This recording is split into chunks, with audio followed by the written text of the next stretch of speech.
Assalamualaikum warahmatullahi wabarakatuh. Perkenalkan, nama saya Suci Febriani dengan NIM 221080-213 dengan mata kuliah Manajemen Inovasi Teknologi.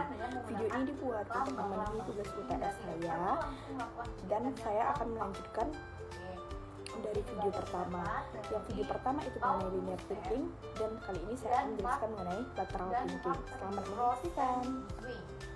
Ini saya akan membahas mengenai lateral thinking. Saya melanjutkan dari linear thinking tadi. Nah, lateral thinking ini adalah pendekatan berpikir kreatif yang berfokus pada pemecahan masalah dengan cara yang tidak konvensional.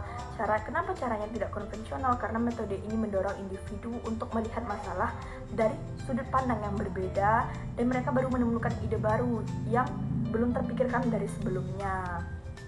Nah, teknik ini biasanya itu yang pertama, ada beberapa teknik di dalam lateral thinking. Yang pertama saya akan menjelaskan yaitu dreamscape. Apa sih itu dreamscape? Nah, jadi dreamscape itu merupakan teknik dari lateral thinking yang menggunakan imajinasi. Nah, imajinasi yang dimaksud bagaimana? Jadi mereka menggunakan imajinasi dan mimpi untuk mengeksplorasi ide-ide baru. Nah, dalam teknik ini individu diajak untuk membayangkan situasi ideal atau skenario yang diinginkan. Nah, contohnya bagaimana? Contohnya itu misalkan ada seorang desainer produk di dalam sebuah perusahaan itu membayangkan dunia di mana semua orang memiliki akses ke teknologi canggih. Nah, dari imajinasi ini mereka itu mulai merancang produk-produk yang dapat menjembatani kesenjangan teknologi di masyarakat. Jadi melalui dari imajinasi tadi. Nah, kemudian yang kedua ada di Da Vinci Technique. Nah, Da Vinci Technique ini terinspirasi oleh Leonardo da Vinci yang dikenal karena banyak pemikiran-pemikirannya yang sangat rasional atau multidimensional.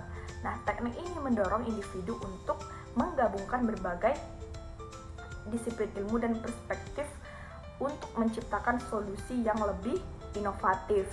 Nah, contohnya bagaimana? Misalkan seorang arsitek menggabungkan prinsip-prinsip biologi dengan teknik untuk merancang sebuah rumah. Nah, atau sebuah bangunan yang efisien. Nah, ini terinspirasi oleh cara pohon, bagaimana pohon itu menyerap cahaya matahari dan mengatur suhunya.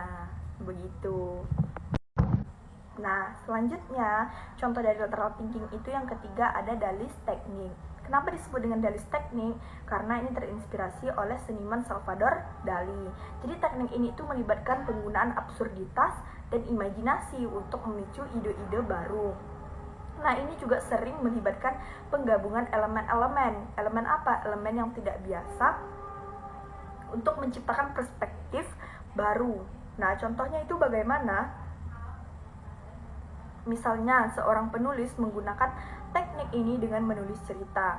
Menulis ceritanya itu mereka menggabungkan antara elemen fantasi dan realitasnya. Jadi seperti karakter yang berbicara dengan objek mati. Nah, untuk mengeksplorasi tema ini, kehidupan dan kematian biasanya begitu. Kemudian yang keempat ada teknik lateral thinking, itu ada North Kansas. North Kansas ini apa? Jadi pengertian ini, teknik ini mengajak individu untuk berpikir di luar batasan kenyataan dan norma yang ada. Nah, ini terinspirasi itu biasanya dari frasa "We are not in Kansas anymore". Itu dari film The Wizard of Oz yang menunjukkan bahwa pada frasa ini bahwa seseorang berada di dunia yang berbeda. Nah, contohnya misalkan itu di dalam sesi brainstorming. Jadi tim itu diminta untuk membayangkan solusi-solusi untuk masalah yang ada. Nah, jadi seolah-olah mereka itu berada di dalam fiksi ilmiah atau dalam dunia fiksi ilmiah untuk memikirkan solusi tadi, seperti menciptakan alat transportasi yang tidak bergantung pada jalan raya. Begitu teman-teman. Nah, yang terakhir dari teknik lateral thinking itu yang pertama ada yang terakhir yaitu ada the shadow. Nah, pengertian dari the shadow ini merupakan teknik yang melibatkan pengakuan dan eksplorasi ide-ide yang biasanya diabaikan atau dianggap negatif. Jadi, kenapa dianggap negatif? Karena ini sering diabaikan. Dengan menghadapi bayangan ini, individu dapat menemukan solusi-solusi yang lebih kreatif. Contohnya apa? Contohnya itu misalnya ada seorang yang manajer proyek ya, itu mengumpulkan timnya untuk mendiskusikan semua kemungkinan kegagalan yang dapat terjadi dalam sebuah proyek.